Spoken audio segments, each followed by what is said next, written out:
श्री स्वामी समर्थ. 10वी बोर्डाचा मराठीचा पेपर 20 फेब्रुवारीला आहे. त्याआधी तुम्ही अकाउंटला फॉलो नसेल केले तर फॉलो करा. या ठिकाणी तुम्हाला मी बोर्डाची प्रश्नपत्रिकेत कुठले प्रश्न येणार आहेत हे सांगणार आहे.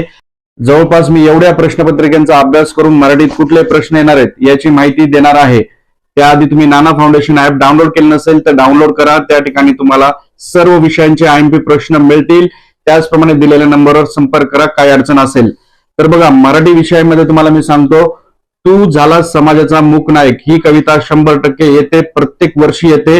याच्यामध्ये काय आहे, काव्य सुंदर्यामध्ये येऊ शकते, आकृती बंद मध्ये येऊ शकते, किंवा कविता येऊ शकते, किंवा रसग्रहण येऊ शकतं, काही येऊ शकतं याच्यामधलं. त्यामुळे ते कविता तुम्हाला फिक्स करायची आहे. आणि या रीलला नक्की शेअर करा. तुमच्या घरात कुणी 10वी 12वीचा विद्यार्थी असेल तरी.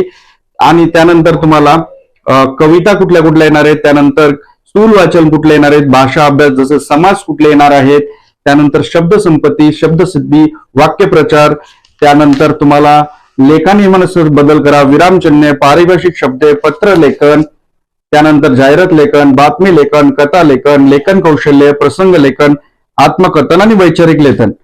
तर हे कुठलं येणार आहे, हे व्यवस्थित एकदम पॅटर्न नुसार बोर्डाच्या व्यवस्थित असे सिस्टमॅटिक PDF फाईल तुम्हाला नाना फाउंडेशन ऍपवर मिळेल. त्यामुळे आताच तुम्ही डाउनलोड केलं नसेल तर डाउनलोड करा. त्या ठिकाणी तुम्हाला सर्व 80 मार्काचा पेपर मिळेल. त्यामुळे फटाफट या रीलला शेअर करा आणि लाईक करा. आणि शेवटी तुम्हाला मी एक सांगेन, वैचारिक लेखन जे आहे याच्यामध्ये निबंधासारखं तुम्हाला लिहायचं असतं. त्याच्यामध्ये प्रदूषणावर तुम्ही वाचून जा. प्रदूषण म्हणजे जल प्रदूषण असेल, वायू प्रदूषण असेल, भूप्रदूषण असेल, कुठलेही टॉपिक त्याच्यावर मोस्टली विचारले जाऊ शकतात. एवढ्या प्रश्नपत्रिकांचा मी अभ्यास केलेला आहे. 20 वर्षाचा मला अनुभव आहे. तर नक्की नाना फाउंडेशन ऍप डाउनलोड करा किंवा दिलेल्या नंबरवर आत्ताच संपर्क करा. धन्यवाद. श्री स्वामी समर्थ.